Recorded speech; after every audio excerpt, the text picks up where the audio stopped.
When people think of the richest person in history, names like modern billionaires or famous kings come to mind. But what if the richest man who ever lived was an African emperor from the 1300s? His name was Mansa Musa, ruler of the Mali Empire. His wealth was so enormous that historians still struggle to measure it today. And during one famous journey, he gave away so much gold that entire economies were affected. This is the incredible story of Mansa Musa. To understand Mansa Musa, we first need to understand the Mali Empire. Located in West Africa, the Mali Empire became one of the most powerful states of the medieval world. It controlled important trade routes crossing the Sahara Desert. These routes connected Africa to North Africa, the Middle East, and Europe. What did Mali trade? Gold, salt, ivory, textiles, knowledge. At the time, gold was one of the most valuable resources on Earth, and Mali had a huge supply of it. Some historians estimate that Mali controlled a significant share of the world's gold production. That meant whoever ruled Mali controlled enormous wealth. Mansa Musa became emperor around 1312. The title Mansa meant king or ruler. He inherited a strong empire, but under his leadership it became even more powerful. He expanded territory, strengthened administration, and increased trade. But Mansa Musa was not only known for wealth, he was also known for intelligence, diplomacy, and religion. He was a devout Muslim and would soon take a journey that made him world famous. In 1324, Mansa Musa began a pilgrimage to Mecca. This was no ordinary trip. Reports describe a massive caravan with thousands of attendants, soldiers, servants, and camels carrying gold.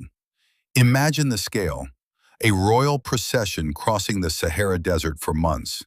Wherever he stopped, people noticed. When he arrived in Cairo, stories say he donated so much gold to the poor and spent so generously that the local gold market was disrupted. More gold in circulation meant gold became less valuable. Some accounts claim the economic effects lasted for years. Whether every detail was exaggerated or not, one fact is clear. The world had never seen wealth displayed like this before. So where did all this wealth come from? Three main reasons. 1. Gold mines. Mali sat near rich gold-producing regions. 2. Trade routes. Goods moving across the Sahara often passed through Mali territory, creating taxes and profits. 3. Strong government. A stable empire can create prosperity. Mansa Musa benefited from organization and control. His riches were not just treasure chests, they came from controlling resources, trade, and systems. Mansa Musa used wealth for more than luxury. He invested in cities, mosques, education, and learning centers. One city became especially famous, Timbuktu. Timbuktu grew into a center of scholarship and trade. Libraries, teachers, and students helped turn it into one of the intellectual capitals of its era.